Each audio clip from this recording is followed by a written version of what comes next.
Perang Khandaq yang berlaku pada bulan Syawal tahun ke-5 Hijrah bersamaan 627 Masihi.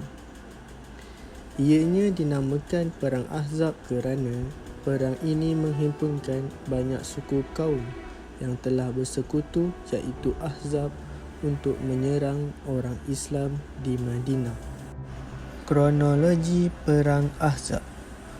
Peperangan ini tercetus disebabkan dendam kesumat puak Yahudi Bani Nadir yang telah diusir oleh Nabi Muhammad SAW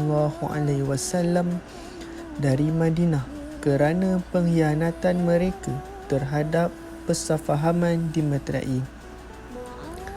Jumlah keseluruhan tentera gabungan mahupun tidak dipersetujui semua sarjana dianggarkan seramai lebih kurang 10,000 orang infanteri dan 600 orang tentera berkuda terdiri daripada kabilah Bani Ghaftan, kabilah Bani Murrah dan lain-lain lagi.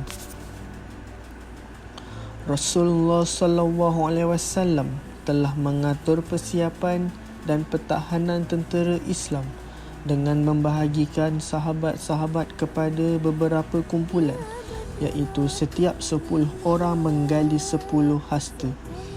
Parit digali pada bahagian utara Madinah sahaja, memandangkan wilayah lain Madinah dikelilingi gunung berbatu dan kawasan berpokok. Mereka menyaksikan parit tersebut lalu terkejut dan sedar bahawa ia telah menjadi sukar bagi mereka untuk memasuki Madinah. Peperangan terbatas hanya dengan melepaskan anak panah. Semasa dalam keadaan tegang, Bani Quraizah iaitu kaum Yahudi yang tinggal di dalam Madinah telah dihasut oleh Huyai bin Akhtab untuk memerangi kawasan tempat tinggal di Madinah yang didiami oleh golongan wanita dan anak-anak kecil.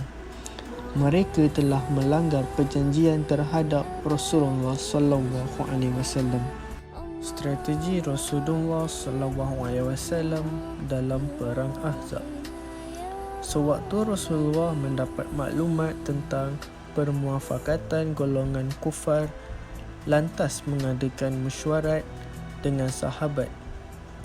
Rasulullah telah tertarik dengan cadangan yang diberikan oleh seorang sahabat yang berbangsa Parsi iaitu Salman dengan menggali parit di sekeliling Madinah.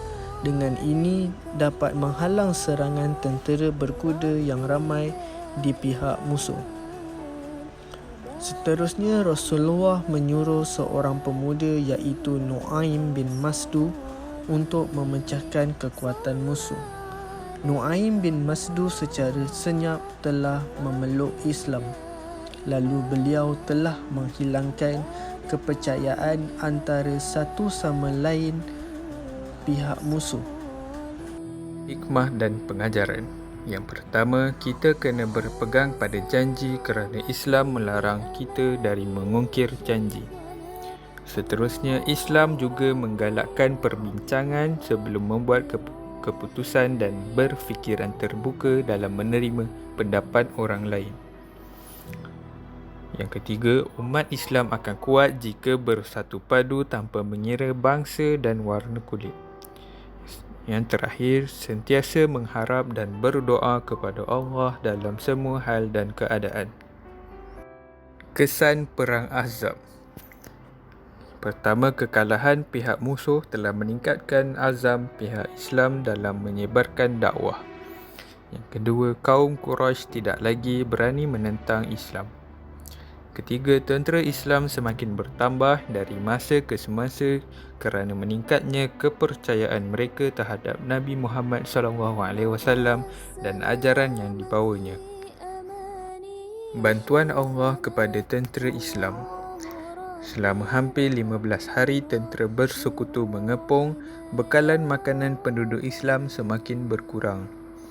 Allah menghantar tentera yang tidak dapat dilihat dan angin kencang yang membawa debu, tanah dan anak-anak batu ke arah tentera bersekutu.